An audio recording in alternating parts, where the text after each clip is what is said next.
अच्छा भैया, हम गायक कलाकार मुन्नर यादव धर्मौली गोरावल सोनभद्र से एक नई घटना भी ताजी घटना मैं भेज रहा हूँ आप लोग के बीच में। बहुत सुंदर गीत और बहुत दर्दनाक घटना है। तत्काल 2 दिन पहले का 2 तारीख का घटना है 2023 और दिन शुक्रवार की बहुत भयंकर घटना है। रेलवे दुर्घटना जो घटना हुई है अभी मैं अपने गीत के अंदर बताऊंगा।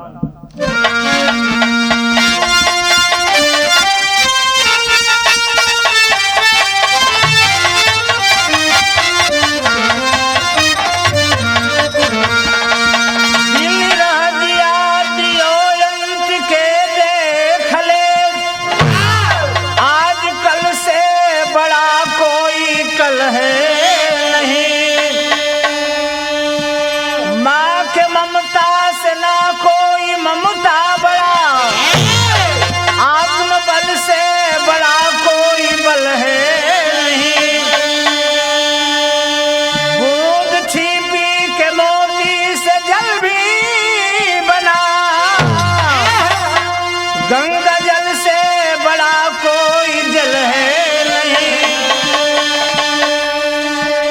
तो डाली डाली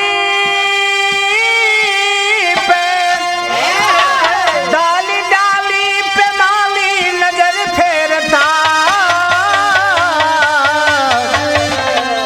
पुत्र फल से बड़ा कोई फल है नहीं।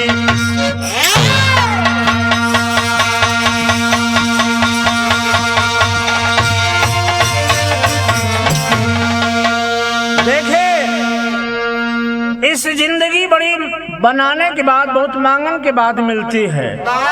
इस दुनिया में माताएं ने माता 9 माह गर्भ में ढो के अपने बेटी और बेटा को पालन करके बाहर करती है और बाहर करने के बाद बहुत सेवा के बाद बेटी या बेटा जब जानकार होने लगते हैं, कौन सी ऐसी आंधी आती है कि क्षण मात्र में आंसू बहा करके काजल धो देती है। एक लाइन गजल के बोल है मास्टर, कौन सी गीत है?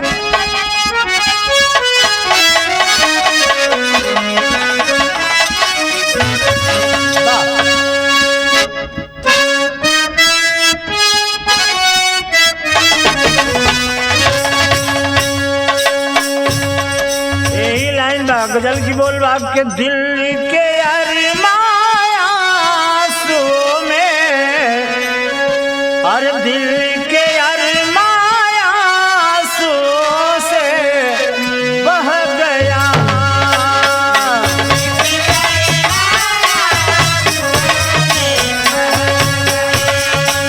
बहुत अच्छे, क्या बात है।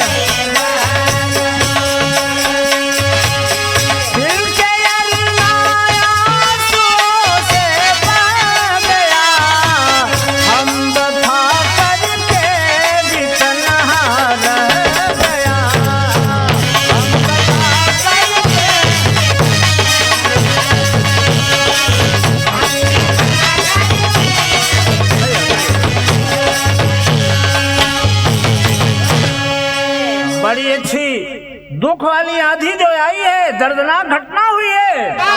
कवि ने संकेत किया, लिखा क्या कि दिल के रहमत दीप देखा, ये दिल के रहमत दीप देखा बुझ गया।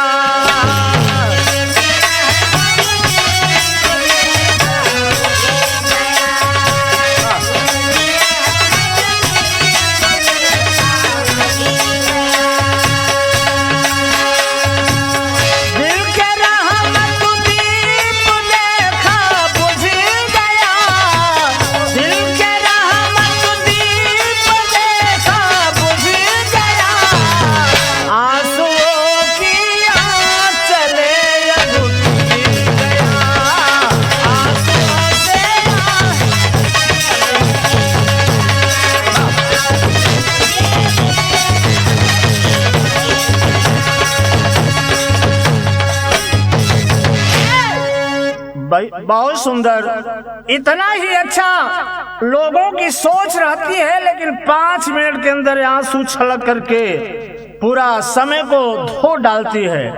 कभी नहीं बड़ा अच्छा भाव लिखे कि आंसू छलक करके आंचल को फेर डालती है। गीत कहाँ के है मास्टर संकेत बा? शहर की बोल है, बड़ा सुंदर पहले गीत निकला कि आज अंगूर की बेटी से मोहब्बत कर ले,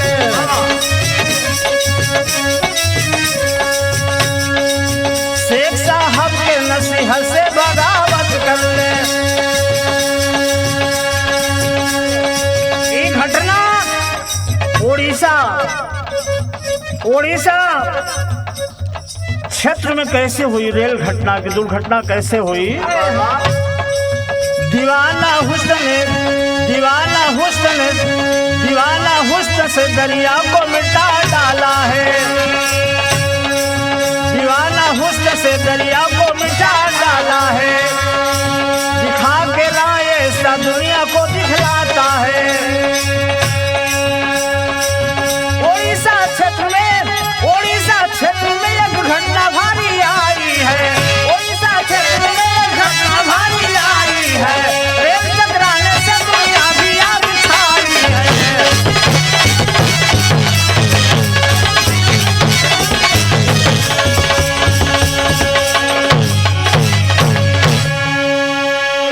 बड़ी सुंदर घटना के भाव सुंदर तो नहीं है, बड़ा दुख की बात है। घटना के अंतर्गत ट्रेन ने छुट्टी 6 बजे से ट्रेन सब चालू हो गई, जाते जाते उड़ीसा क्षेत्र में पहुंची।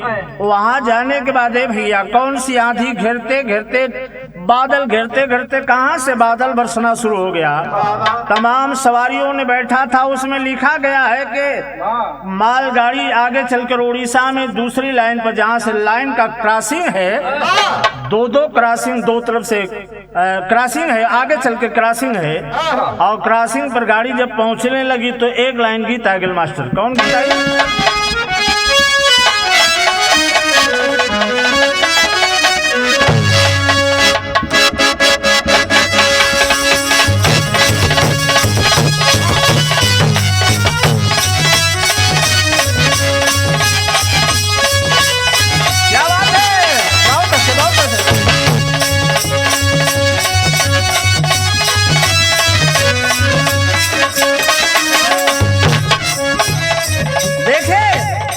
हर एक गाड़ियों में 3 गाड़ी 3 तरफ से चल रही है, 2 गाड़ी जो में बड़ा फास्ट चल रही है। एक गाड़ी का रफ्तार 125 के ही रफ्तार में जा रही है, 125 के स्पीड में जा रही है बाबूजी। एक गाड़ी 155 के रफ्तार में आ रही है। मालगाड़ी आगे खड़ी है, जिस डब्बे में लोगों ने बैठे हैं यात्री लोग की अपनी खुशी, मन की खुशी में क्या बात कर रहे हैं। कौन लाइन बा?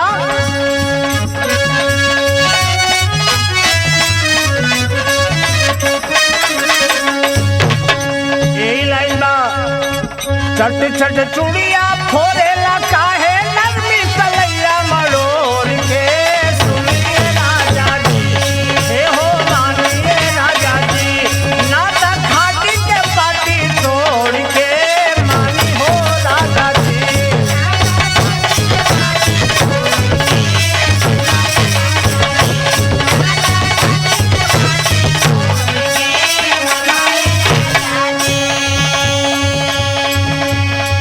धीरे धीरे गाड़ी छूटने के बाद पहुंच रही है उड़ीसा बालासोर में। बालासोर स्टेशन है, उसके बगल में पहुंचने वाली है गाड़ी, जहां से क्रॉसिंग गेट है। वहां पे लोगों के मजा आ रहा है, कुछ लोग हंसी मजा और मजाल पानी लेते जा रहे हैं, गाते बजाते। उस समय की बात क्या हुई? अरे आइल समैया बिगड़ल, आइल समैया बिगड़ल बा मतिया, मारल बा मतिया जोर से, मानी हो राजा जी, हे हो मानी हो राजा जी, आयल दुखवा कौने ओर से, मानी हो राजा जी।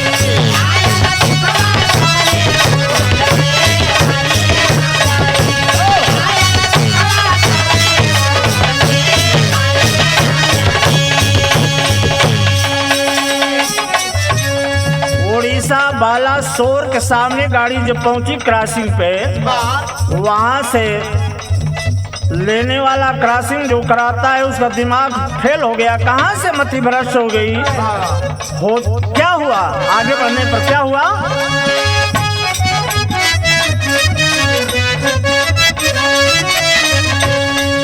अरे दिलवा में करके लाए आंसू वाली बतिया,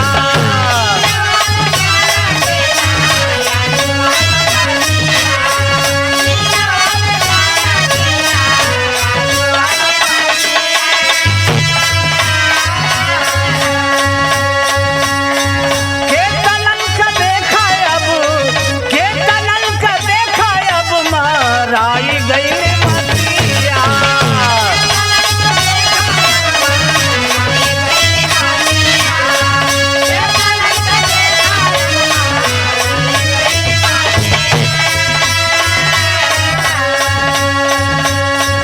अरे भाई नजरिया सूझे नजरिया देखे न आगे कोनो दिखरिया खोज के मानिए राजा हे हो मानिए राजा जी, नवा चले बहुत जोर से मानी हो राजा जी।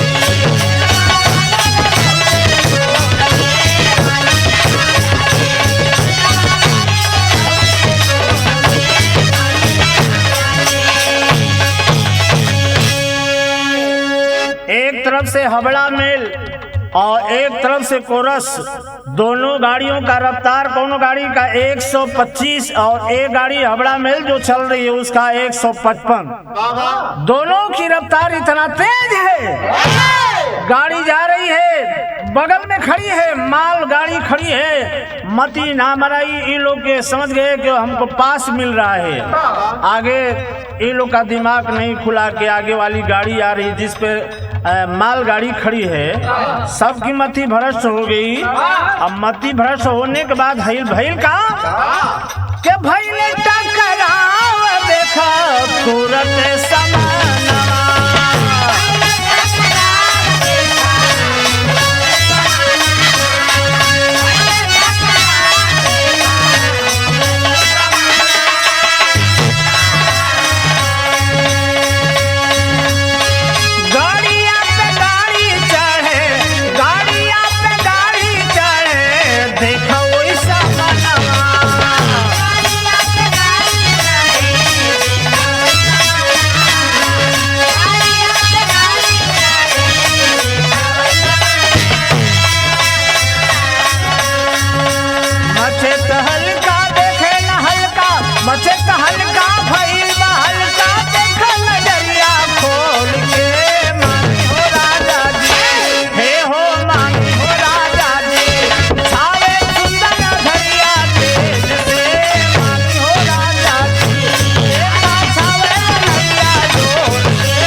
इतना समय तक तो यात्रियों का मनोबल बड़ा खुश था। तमाम जाने वाले आदमी, कोई चेन्नई जा रहा है, कोई कहीं जा रहा है, अपनी यात्रा सफल में जा रहे हैं, अपने परिवार को साथ कोई जा रहा है, कोई संगी साथियों के साथ जा रहा है। सब लोग अलग अलग अपने अपने व्यवस्था को लेकर जा रहे हैं। बाबू, जब मालगाड़ी में तुरंत एक गाड़ी टकराई, उसका डब्बा उछाल मार दिया। दूसरी गाड़ी हबड़ा चल रही थी 155 की रफ्तार में। जब इससे टकराव हुआ, इस गाड़ी से टकराव हुआ, तो तमाम ऊंचाई में कई फीट ऊंचा पर हवा, ये तो डब्बा टकरा गया, डब्बा फेंका गया और टकरा कर उड़ गया। जब ये उड़ब देखे तो देखिए उस यात्रियों में क्या हुआ। यात्रियों में तहलका मच गया मास्टर। तहलका मचने के बाद कौन सी तर्ज आ गई?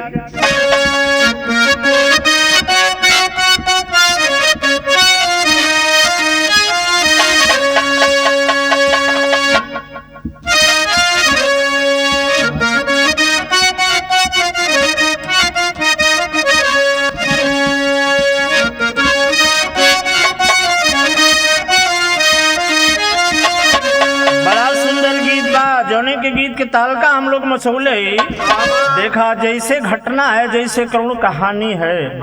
गीत की बोल वही भाव से मिल रहा है। बारे कहानी बारे अचानक घटना यही 2 तारीख का शुक्रवार दिन 2 जून को एक घटना हुई है और तमाम लोग उसमें पगला गए। जब घटना हुई तो तमाम लोग पगला गए, मृतक की संख्या में पहुंचने लगे। एक लाइन गीत है मास्टर, सातों नदिया परवा से मोर भैया ले ना नदी मोर भैया।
जब ट्रेन टक्कर खाई है भैया, उसी डब्बे से कितने लोग की क्या दशा हो रही है।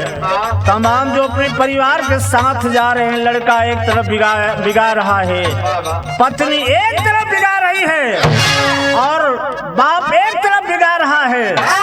वही बीच में का भइल आलर जिंदगिया छूटेला तू त सपनवा भइले रे बिना सपनवा भइले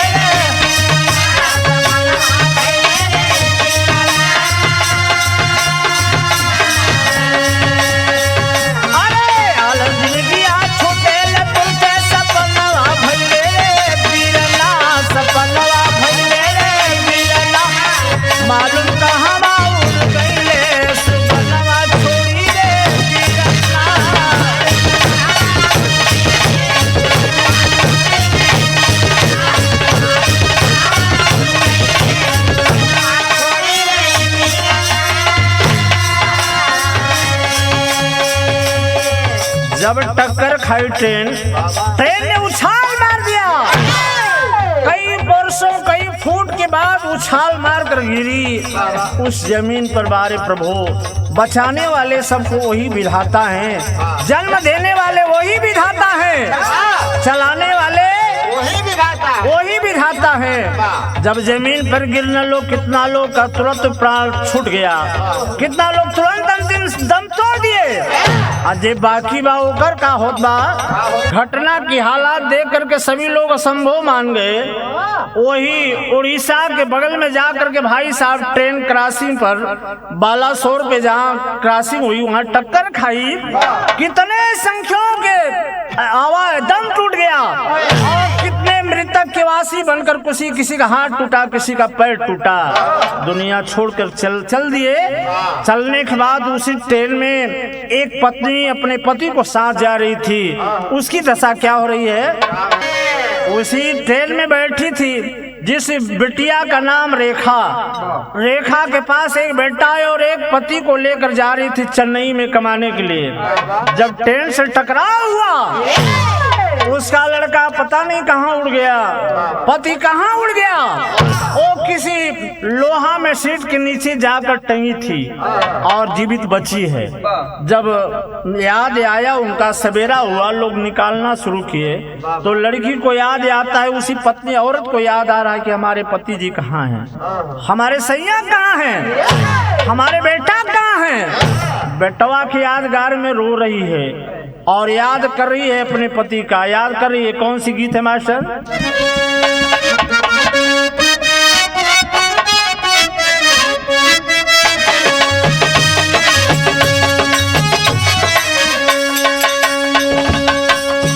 बड़ी हौसला बुलंद करके सब जा रहा है, लेकिन दुख की घड़ी देखकर ट्रेन टकरा गई।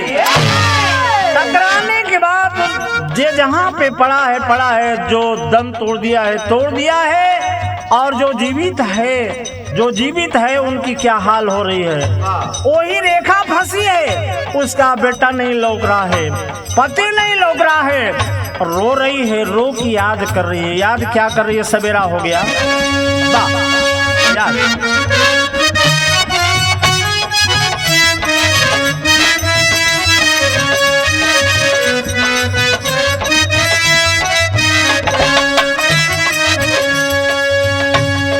यही रेखा याद कर रही है। बड़ी अच्छी गीत बजौलन। कान मिलल की कवने करनावा जोगिया जोगा वाला मावलायर जोगा।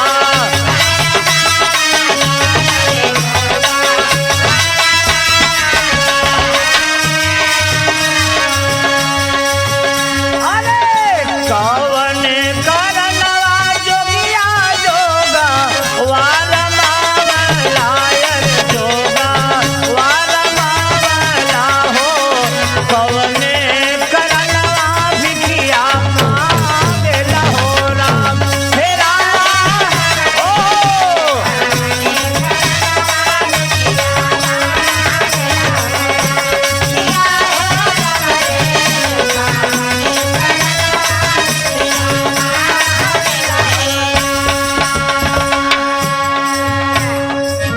नीरखे छोकरिया देखा खोली के नजरिया रे खोली।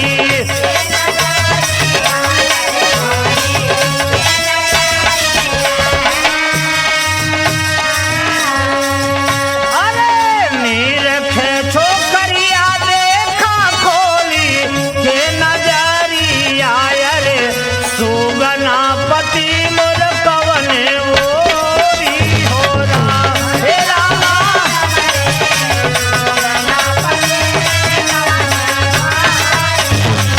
सही है।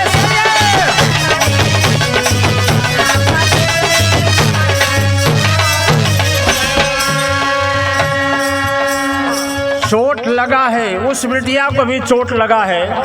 चोट लगे पे सवेरा हो गया, बहुत भीड़ इकट्ठा हुई उस जगह पर जहाँ ट्रेन टकराई है। बालासोर पे भैया बहुत लोग जुटे और जुटकर तमाम फोन हुआ, तमाम अधिकारीगण आना शुरू किए।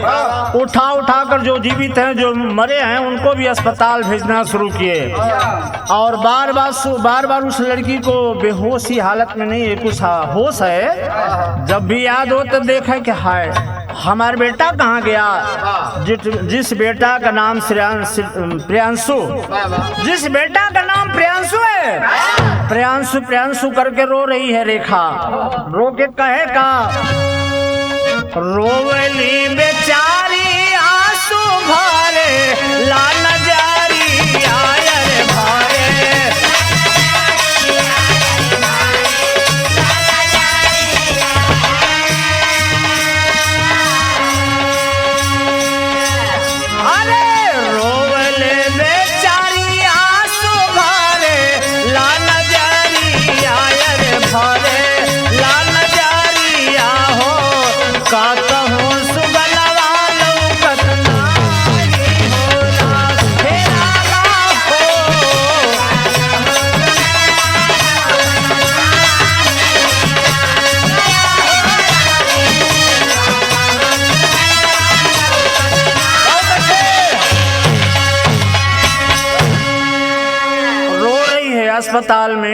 अस्पताल में रो रही है। इस घटना को सुनकर माननीय प्रधानमंत्री पीएम साहब उपस्थित हो गए और पहुंचे माननीय नरेंद्र मोदी जी। जा करके अस्पताल में दौड़ दौड़ के हाथ जोड़ जोड़ के सबको सोहरा सोहरा कर एक एक मरीजों से पूछ रहे हैं। लड़की के पास पहुंचे, सब तो बेहोशी है, लड़की होश में है। जब उस बिटिया के पास पहुंचे तो क्या पूछना शुरू किए कि कहवा से जा तू बाटू धर्म बिटिया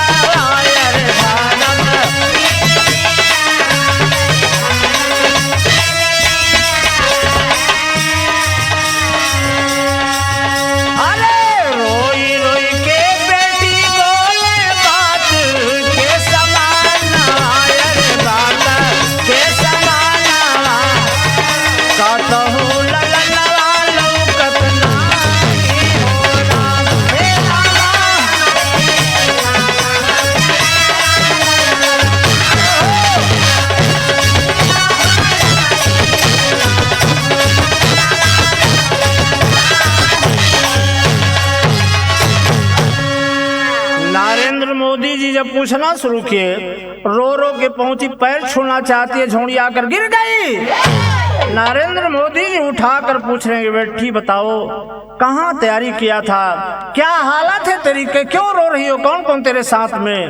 रो रो के करी कि बाबू हम लोग तीन ही परिवार, हमारे पति देवता, हमारे बेटा प्रियांशु, जिस बेटा का नाम है प्रियांशु, मेरा बेटा नहीं दिखाई दे रहा है। नरेंद्र मोदी जी कहेंगे बेटी रुको, तुम अस्थाई रहो, मैं खोजवा रहा हूँ, कहीं न कहीं मिलेंगे लोग।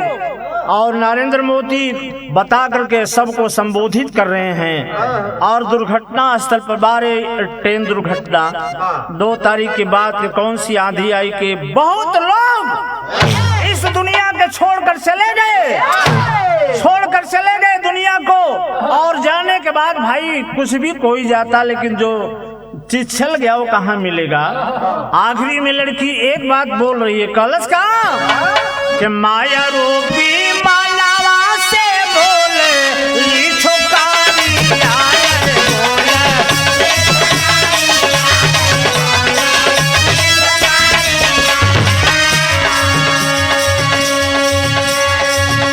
माया रूपी मालावा से बोले ली छोकारी आए बोले। आंसू से नजरिया रूकत नाही हो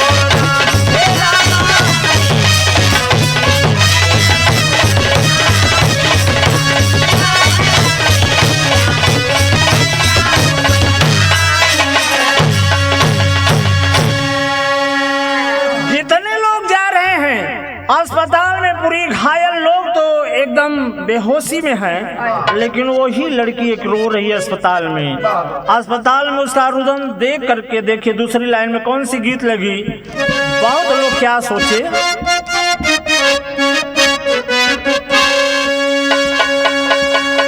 एक लाइन निर्गुणी भाव बा, मोदी जी कलन की बेटी बर्दाश्त करो, ए बिटिया नरेंद्र मोदी जी करेंगे बर्दाश्त करो, कहीं न कहीं तेरा बेटा मिलेगा।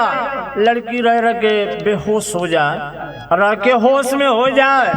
वही समय एक लाइन गीत की बोल कभी बड़ा अच्छा लिखलन, इस दुनिया में जे आयल बा ओके एक दिन जाना होगा, ते ही में कहल गइल बा कि एक दिन जाना होगा, नहीं तो पछताना होगा।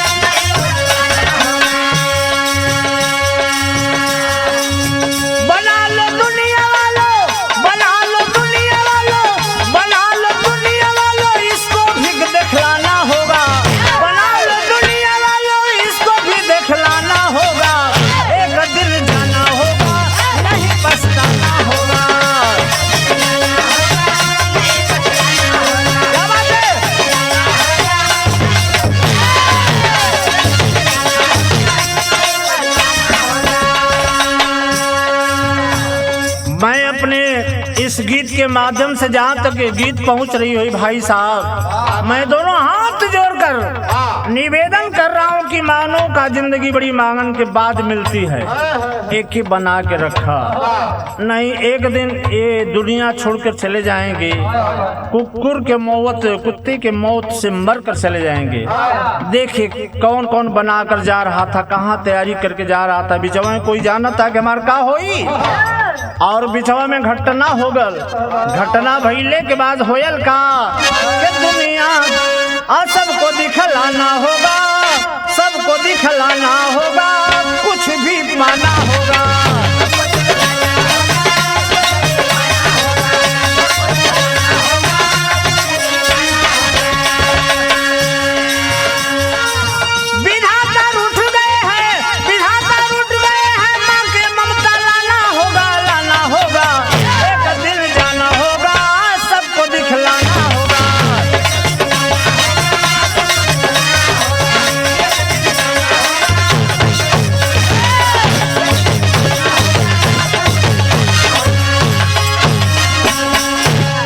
अस्पताल में लिखा हुई बात अभी तक मिल रही कि 238 लोग का मृतक हो गया।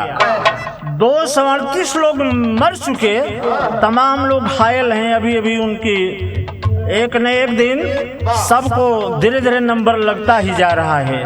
अब देखिए कहाँ तक पहुँच रहा है। इसके बीच ही में मुझे गीत छोड़ना पड़ा। इतनी दर्दनाक घटना क्या हुआ, बड़ी सुंदर दुनिया छोड़कर जाए कोई, क्षण मात्र में चले जाएंगे। एक लाइन में और का कहल बा, प्रीति के बंधन से न दूरिये बनैहा, हम मिलजुल के भाई देखा हथवा मिलैहा।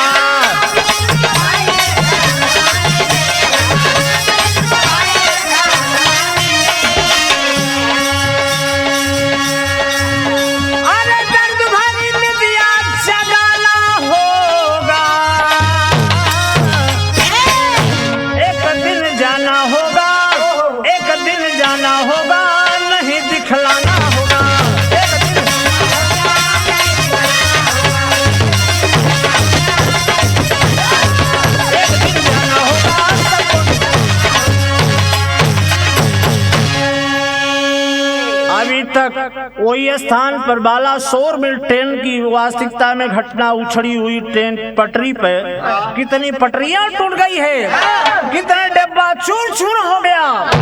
मालगाड़ी के ऊपर तमाम बोगी चढ़ गई है। जब उछाल मारी तो गाड़ी पे टंगाए। अभी आप लोग देखते होंगे टीवी द्वारा, मोबाइल द्वारा। लेकिन जो बेटियां रो रही थी अपने बेटों के लिए, अभी उसी हालात में बची है। माननीय नरेंद्र मोदी से प्रार्थना करी कि सर जी पागल की तरह हो गई कि मेरा बेटा को खुजवाइए। खोसे खोदे लाश मिली, लाश मृतक हो चुका था। लड़का दब करके दम तोड़ दिया है, उसका पति भी दम तोड़ दिया है। ले जा करके बुला कर लड़की को दिखलाए लोग। दिखलाने के बाद उनका दाह संस्कार किया। अगली लाइन में क्या मिला, कौन सी गीत,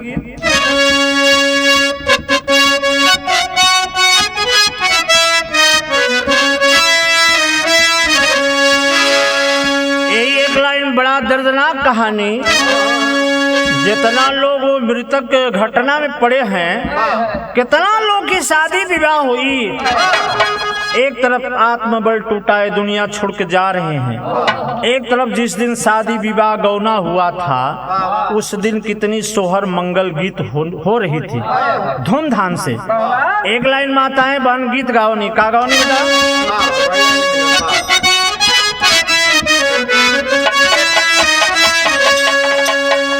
लागे टिकवा लिया भसुरो बिटिया में मुनि के,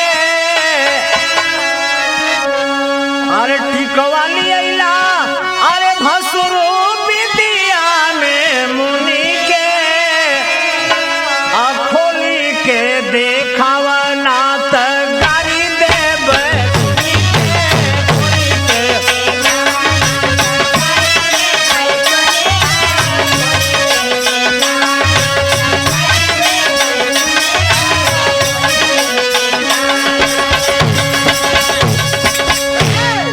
घटना हो रही है, कोई रो रहा है, कोई तैयारी बना रहा है, कोई घर पे खबर पहुंची तो माँ और जिसके माँ पिता जीवित है वो लोग भी इंतजार कर रहे हैं।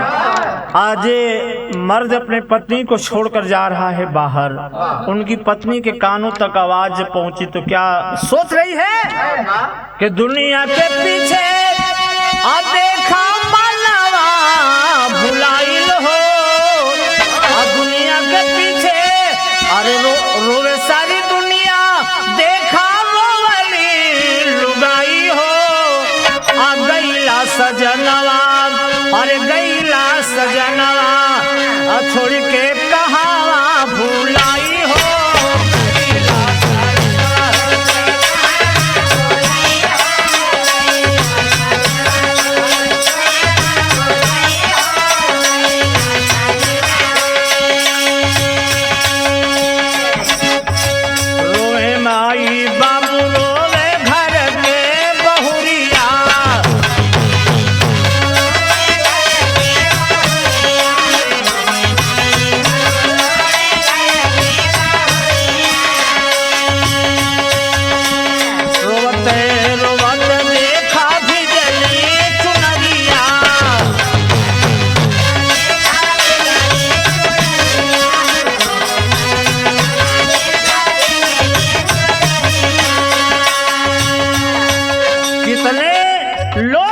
शादी विवाह करा के, बल्कि ऐसे ट्रेन में लोग मिले हैं कि गौना कराकर शादी विवाह करके जो चेन्नई में कमा रहे हैं, तुरंते गौना विवाह में जो विदाई हुई अपने पत्नी को लेकर जा रहे हैं। चुनरी पहनी हुई बेटी उस डिब्बे में मिली है।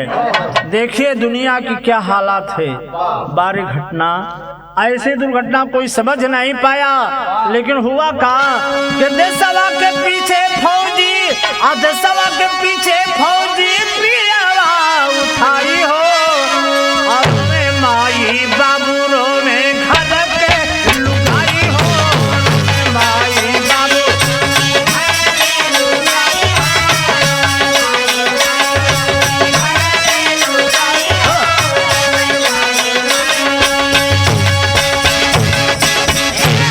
तुरंत दुनिया छोड़कर चल जाने वाले चल गए। ए हालात को अभी चल रही है, कितनी बोगी में से लाशें निकल रही है, कितनी निकल चुकी है, क्या हो रहा है भाई साहब। आगे लाइन कौन सी मिली मास्टर, कौन गीत है?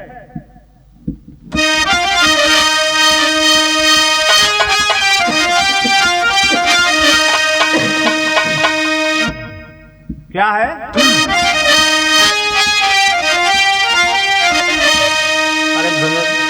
देश के पीछे, देश के पीछे अब काफिला परनवा मनवा पागल बा, अरे देश के पीछे काफिला परनवा मनवा पागल, आज छोड़ के कितने चल गईले जहनवा मनवा पागल बा।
तुरंत उस ट्रेन की घटना पूरे देश में हल्ला हो गया।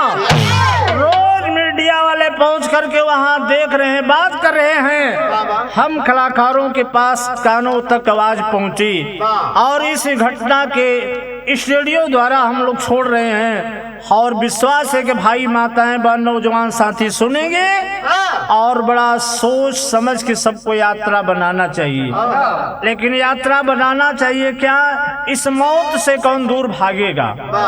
जिस दिन मौत आ जाएगी सबको एक दिन जाना है, जाना है। अगली लाइन कभी लिखलन की बारे दुनिया वालों, बारे ट्रेन में जाने वालों, आज उनके घर के परिवारों को क्या बीत रहा है। मास्टर कौन सी आला का भाव।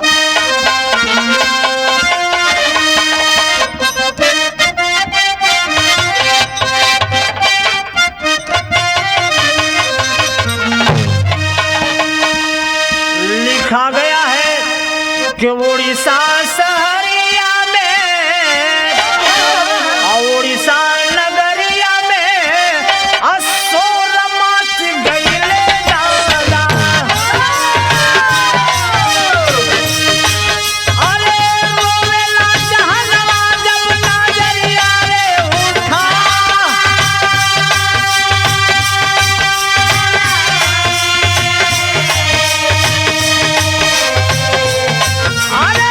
जिंदगी के बदले नहीं आई है जिंदगनिया देखा। अरे जिंदगी सुगनवा गईले छोड़ी के पारा।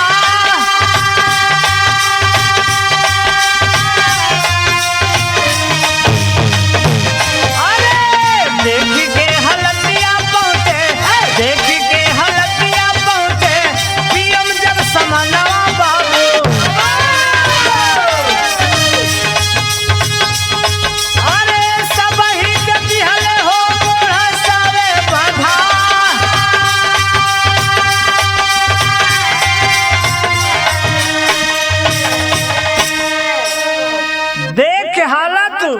माननीय प्रधानमंत्री नरेंद्र मोदी जी पहुंचे, एक लोग से जाकर के बात को पूछ रहे हैं। हर एक लोग के मोढ़स दे रहे हैं कि भैया घबराने की बात नहीं है, जो होशी हैं बेहोशी हैं उनके पास जाकर के मिल के तमाम मुआवजा की बात बोल रहे हैं, तमाम कुछ कर रहे हैं। लेकिन जो सोचने वाले हैं सोच रहे हैं कि इस दुनिया छोड़कर जो चल गया वो फिर आएगा नहीं। लेकिन बात को सुनकर उसी अस्पताल में सब लोग सोच रहे हैं कि सोचेला जवान देखो खोल के नजरिया।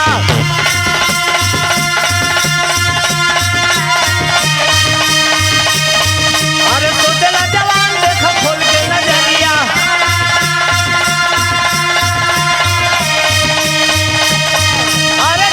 फौजों में रहे तैनात, अरे जितने फौजों में रहे तैनात।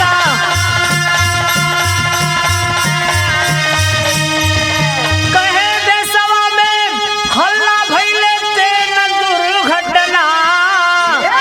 अरे देशवा में हल्ला भइले ट्रेन दुर्घटना के खोल के नजरिया देखे देश के जवान हो।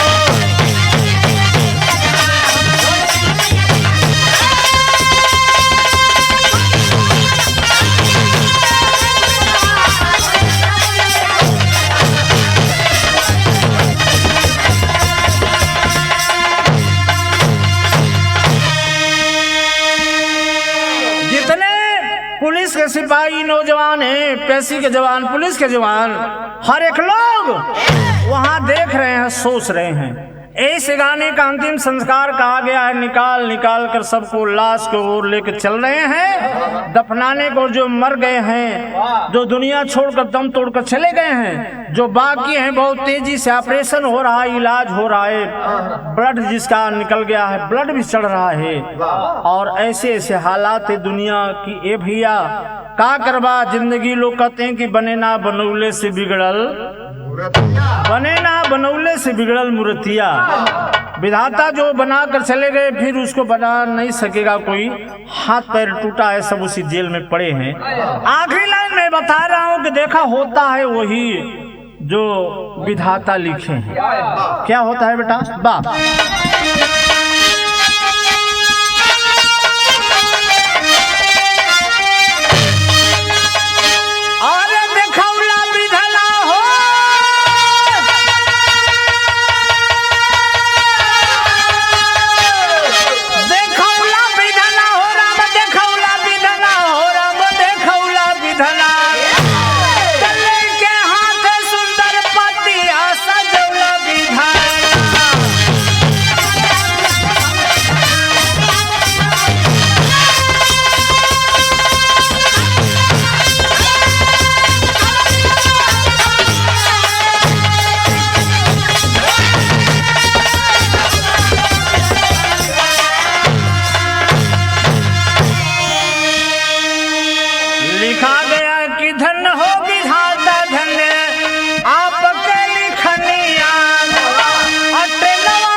रहेगा सामने नहीं रहेगा तो कहाँ पर कोई जाएगा, कहीं पहुंच नहीं पाएगा। बनाने वाले बना दे, एक हवाई जहाज भी उड़ रही है, ट्रेन भी चल रही है, 2 अंगुल पर चल रही है, लेकिन दुर्घटना जब घट गया इसको रोकेगा कौन? कौन रोकेगा?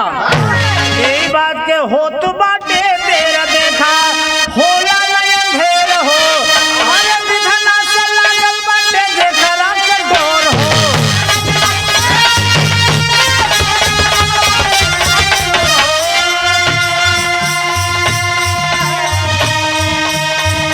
तब माया मोती रमता के, अरे माया मोती देशवा के सजौला विधना ताले के, अरे लेके हाथ सुंदर पतिया सजौला विधना।